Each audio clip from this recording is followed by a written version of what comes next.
जय हिंद मेरे प्यारे बच्चों और बहुत बहुत नमस्कार सभी लोगों को। आज हम लोग कुछ नेम रिएक्शन देखने वाले हैं। हम क्लास 12th के लिए बोर्ड्स के लिए रिवीजन आप लोग को करवा रहे थे और आज के लेक्चर में हम लोग हेलो एल्केन और हेलो एरीन के कुछ नेम रिएक्शन देखने वाले हैं और शुरुआत हम लोग करते हैं वुर्ज रिएक्शन से।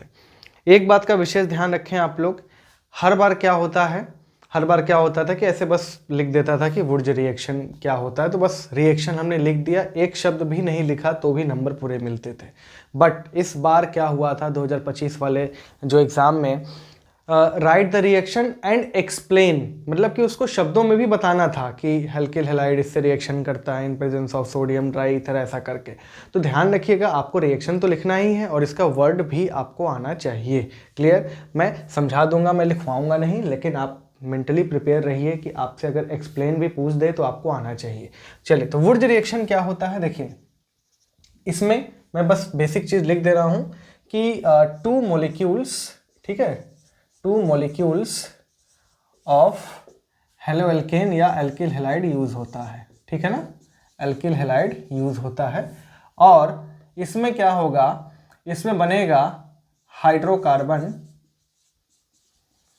Hydrocarbon of twice number of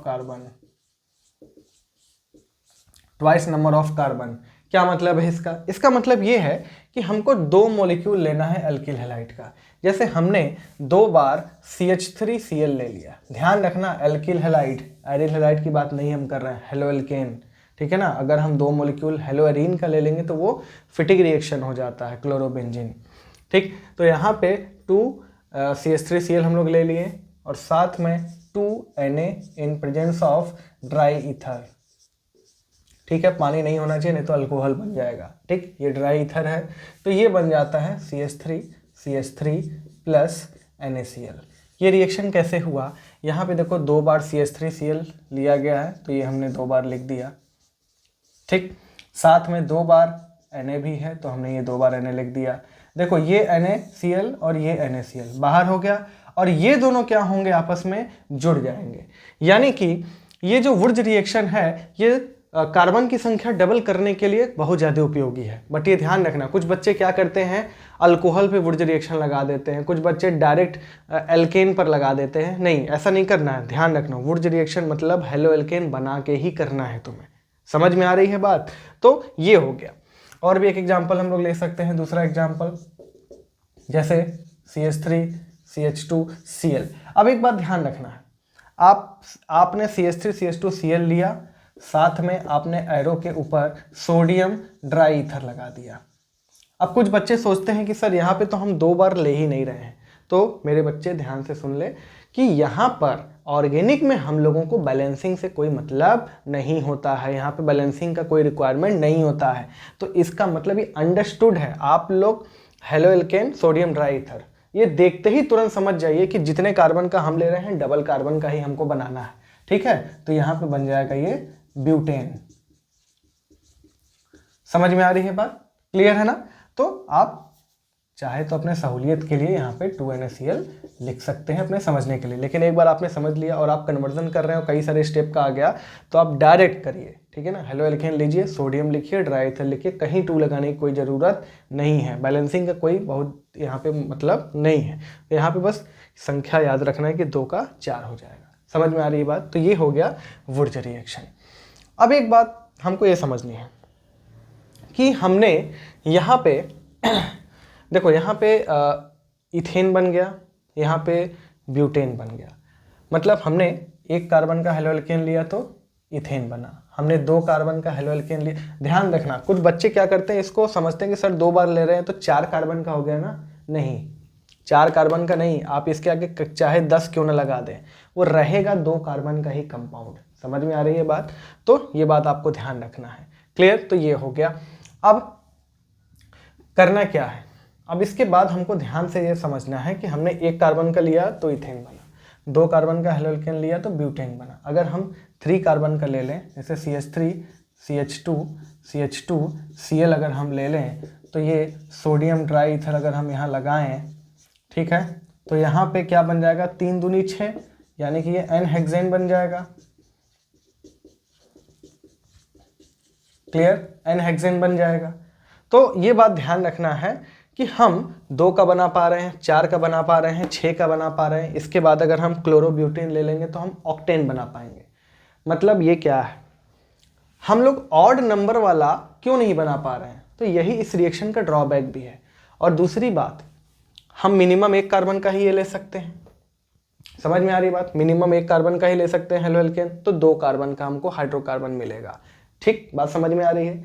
यानी कि यहाँ पे एक बात तो ध्यान रखनी है कि CH4 can not be prepared, can not be prepared. ठीक, हम CH4 नहीं बना सकते। दूसरा, ये जो है नॉट सुटेबल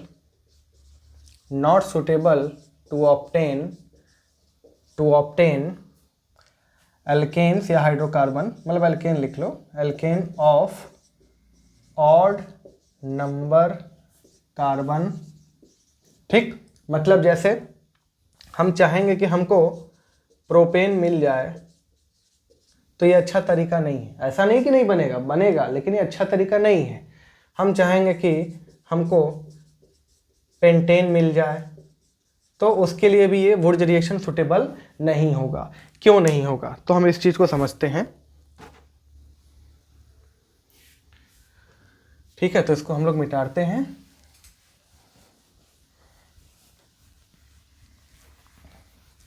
एक क्वेश्चन आप लोग लिख लीजिए, why Wurtz reaction is not suitable to obtain hydrocarbon या alkane of odd number carbon. तो क्या कारण है इसमें हम लोग नहीं पता कर पाएंगे, बना पाएंगे। तो ध्यान से देखिए, अगर तो एक बच्चे ने तुरंत मुझसे पूछा कि सर ऐसा है, आप एक काम करिए, आप ठीक है, जो मैंने क्वेश्चन लिखा है कि ऑड नंबर का क्यों नहीं बना सकते, उसमें एक क्वेश्चन और ऐड कर लो और करके, what will happen if 2 different alkyl halide is taken. ठीक, मान लो एक ये हेलो एल्केन हमने ले लिया और दूसरा हमने CH3Cl ले लिया। अब बच्चा क्या बोलेगा, सर बहुत आसान तो है, आप एक काम करिए, जैसे आप इसी को 2 बार जोड़ देते थे, एक बार इसको और एक बार इसको, बना दीजिए प्रोपेन। मैंने बोला ठीक है, बना ले बेटा, ये बन गया। लेकिन एक बात बताओ, क्या ये इसी के साथ रिएक्शन करेगा? क्या ये एक ठो है क्या? जी नहीं, इसके करोड़ों पार्टिकल होंगे, इसके भी करोड़ों पार्टिकल होंगे। भाई 1 ग्राम में भी करोड़ों पार्टिकल्स होते हैं ना, आपने मोल कंसेप्ट पढ़ा हुआ है। तो ये इसी के साथ मतलब कोलिजन करेगा, इस बात की क्या गारंटी है? अभी तक जब हम सेम लेते थे तब तो पता ही है कि वो अपने ही के साथ करेगा। ठीक, लेकिन ये इसके साथ तो करेगा तो ये प्रोडक्ट बन जाएगा, एक पॉसिबल प्रोडक्ट है। लेकिन ये खुद के साथ भी तो कर सकता है। ठीक है, तो इसका मतलब खुद के साथ करेगा तो ब्यूटेन बनेगा, और ये खुद के साथ करेगा तो इथेन बन जाएगा। तो इसका मतलब क्या हम लोग समझें? इसका मतलब हम लोग ये समझ गए कि अगर हमको अगर ऑड नंबर का बनाना है, तो पहली बात तो हमको 2 डिफरेंट लेके चलना पड़ेगा, एक इवन नंबर का, एक ऑड नंबर का। ठीक, तो ये दोनों जुड़ जाएंगे तो ऑड तो बन जाएगा, लेकिन साथ में ये खुद के साथ करेगा तो एक दूसरा बन गया, ये खुद के साथ करेगा तो एक और प्रोडक्ट बन गया। तो इसका मतलब अगर हम 2 डिफरेंट हेलो एल्केन ले लें या हम ऑड बनाने की हम कोशिश करेंगे तो हमें मिक्सचर ऑफ हाइड्रोकार्बन्स या एल्केन्स मिल जाएंगे, इसीलिए ये सुटेबल नहीं होता है। समझे बात को? क्लियर है? चलिए, तो ये वुर्ज रिएक्शन हो गया। अब दूसरा रिएक्शन है फिटिग रिएक्शन। फिटिग रिएक्शन में 2 मॉलिक्यूल्स ऑफ हेलो एरीन लेके चलते हैं, 2 मॉलिक्यूल्स ऑफ हेलो एरीन लेके चलते हैं, बाकी सब काम वैसा ही है। ठीक है, तो यहाँ पे हम लोग ये ले लेंगे। ठीक, और साथ में ये 2Na ड्राईथर। ठीक, ये बाइफेनिल बन जाएगा। समझे बात को? ये बाइफेनिल बन गया। तो ये हो गया फिटिग रिएक्शन। हमने वुर्ज समझ लिया, फिटिग भी काफी सिंपल है। अब एक और आता है वुर्ज फिटिग। वुर्ज फिटिग रिएक्शन। तो वुर्ज फिटिग क्या है? वुर्ज का मतलब एक एल्किल हैलाइड ले लो, फिटिक का मतलब एक एरिल हैलाइड ले लो। तो यहाँ पे एक हेलोएल्केन लेंगे, एक हेलोएरिन ले लेंगे। तो जैसे हमने एक ब्रोमोबेंजीन ले लिया और साथ में CH3Br ले लिया। बात समझ में आ रही है? तो यहाँ पे क्या हो जाएगा,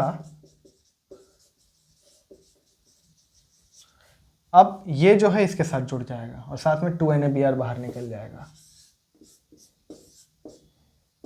टॉलिन बन जाएगा। ठीक है, जैसे ये भी हम लोग ले सकते हैं।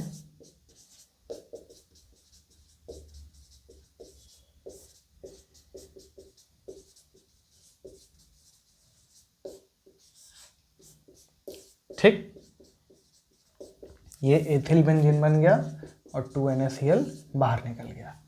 क्लियर है? तो ये रहा वुर्ज फिटिग और फिटिग रिएक्शन। इसके बाद हम लोग दो और देख लेते हैं, जिसमें हम लोग क्या देखेंगे, हेलोजन एक्सचेंज देख लेते हैं। इस चैप्टर में बहुत ही इंपॉर्टेंट रिएक्शन है, लेकिन बहुत छोटे छोटे रिएक्शन है। ठीक है, इसको नोट कर लीजिए, फिर मैं इसको मिटाता हूँ। हो गया ये। चलिए, इसके बाद नेक्स्ट आता है हेलोजन एक्सचेंज। ठीक, आप लोग हेडिंग डाल लीजिएगा हेलोजन एक्सचेंज। और हेलोजन एक्सचेंज का मतलब यहाँ पे दो हेलोजन एक्सचेंज हम लोग को पढ़ना है।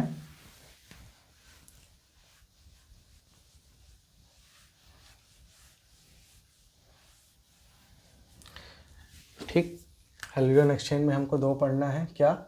एक है फिंकलस्टीन रिएक्शन।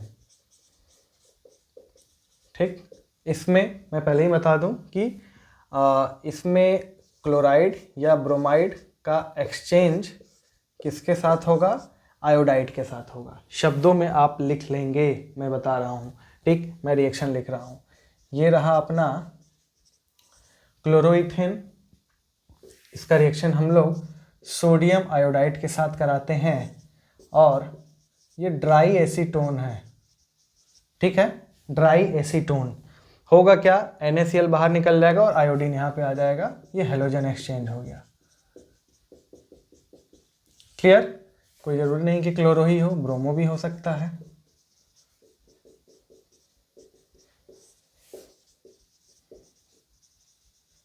ठीक, ड्राई एसीटोन। तो यहाँ पे CH3CH2I प्लस NaBr। ठीक, ये बन गया अपना फिंकलस्टीन रिएक्शन। बहुत सिंपल होता है और नेम रिएक्शन में आ जाता है तो बड़ा अच्छा है आपके लिए। ठीक, सिंपल सा है। दूसरा आता है स्वार्ट्स रिएक्शन। असल में देखो, हेलोएल्केन जो ये आइडो वाला है, ये डायरेक्ट हम हेलोएल्केन हाइड्रोकार्बन से हम बनाते हैं एल्केन से, तो वो रिवर्सिबल होता है, बहुत स्लो होता है। और फ्लोरीन वाला अगर हम बनाते हैं तो वो क्या होता है, काफ़ी एक्सप्लोजिव होता है, हाईली एक्सोथर्मिक होता है, वॉयलेंट रिएक्शन होता है। तो हमारा प्रयास ये रहता है कि हम क्लोराइड या क्लोरो या ब्रोमो बना लें, उसके बाद हेलोजन एक्सचेंज से आइडो को प्राप्त कर लें। सिमिलरली स्वार्ट्स रिएक्शन में क्लोराइड या ब्रोमाइड का एक्सचेंज होगा फ्लोराइड के साथ। ठीक है, तो यहाँ पर CH3CH2Cl प्लस AgF हीट कर देंगे तो AgCl बाहर निकल गया और CH3CH2F प्लस AgCl। AgCl का कौन सा कलर होता है? White precipitate. ठीक है, सिमिलरली यहाँ पे हम लोग ब्रोमो भी ले सकते हैं।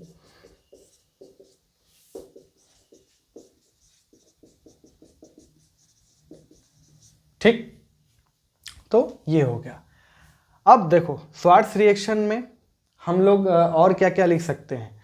हम लोग ले सकते हैं HgF2, AgF के जगह HgF2 ले सकते हैं, COF2 ले सकते हैं, SbF3 ले सकते हैं। ठीक है, इसके अलावा हम ये सब भी क्या कर सकते हैं? ले सकते हैं। ठीक है, तो इसको आप लोग नोट कर लीजिए।